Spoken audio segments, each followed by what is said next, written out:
गोविंदा के माता पिता बॉलीवुड इंडस्ट्री से ताल्लुकात रखते थे। उनके पिता अरुण आहूजा बॉलीवुड इंडस्ट्री के जाने माने एक्टर व प्रोड्यूसर रह चुके थे और उनकी माता भी एक अदाकारा के रूप में काफी ज्यादा पहचान बना चुकी थी।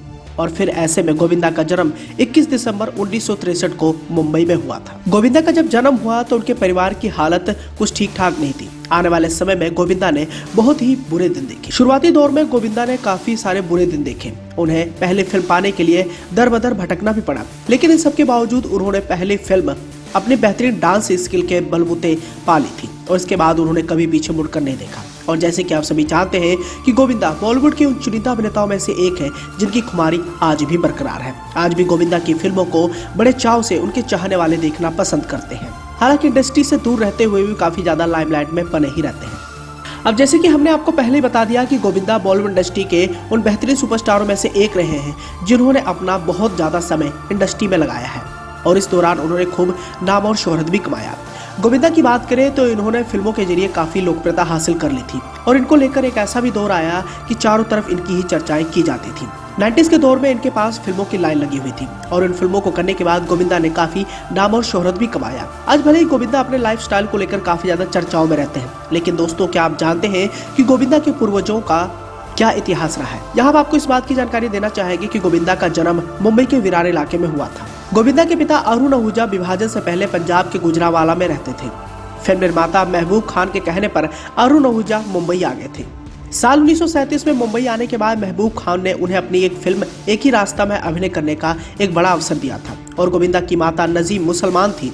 धर्म परिवर्तन के बाद उन्होंने अपना नाम निर्मला देवी रख लिया था। निर्मला देवी भी फिल्म एक्ट्रेस थी।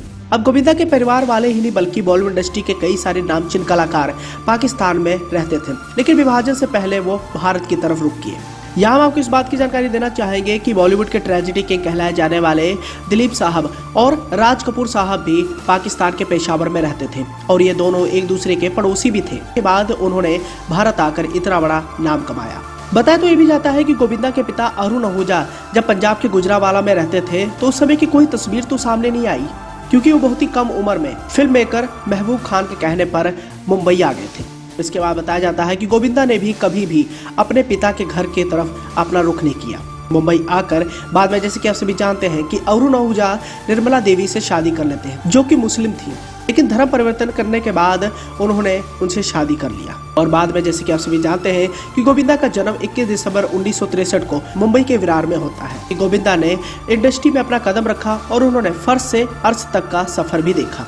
विरार से लेकर जुहू के काटर रोड में बसने तक का गोविंदा का सफर काफी उतार चढ़ाव भरा रहा। गोविंदा अपने परिवार के साथ मुंबई के सबसे पॉश इलाकों में से एक जुहू में स्थित अपने आलीशान बंगले में रहते हैं।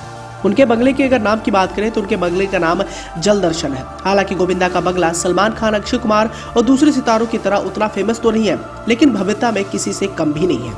गोविंदा नर्मदा नदी के उपासक हैं और यही बड़ी वजह है कि उनके घर के नाम भी जल शब्द से जुड़ा हुआ है। गोविंदा के घर को लेकर उनके फैंस के बीच में काफी ज्यादा एक्साइटमेंट बनी रहती है। गोविंदा को फैमिली मैन के नाम से भी जाना जाता है और अपने परिवार के साथ खाली समय में वो बिल्कुल भी समय बिताना नहीं भूलते हैं। इसी के साथ ही गोविंदा के अगर वर्क फ्रंट की तरफ नजर डालें तो जैसे कि आप सभी जानते हैं कि 2019 में उनकी आखिरी रिलीज फिल्म रंगीला राजा रिलीज हुई थी और यह फिल्म बॉक्स ऑफिस पर बुरी तरीके से फ्लॉप साबित हुई। इसके बाद गोविंदा के किसी भी आने वाले प्रोजेक्ट की कोई बड़ी अपडेट सामने नहीं आ पाई है, लेकिन उनके चाहने वाले एक बार फिर से गोविंदा को बड़े पर्दे पर देखना चाहते हैं और ऐसे में हो सकता है कि गोविंदा आने वाले समय में किसी बड़े प्रोजेक्ट के साथ एक अपनी बेहतरीन वापसी कर सके।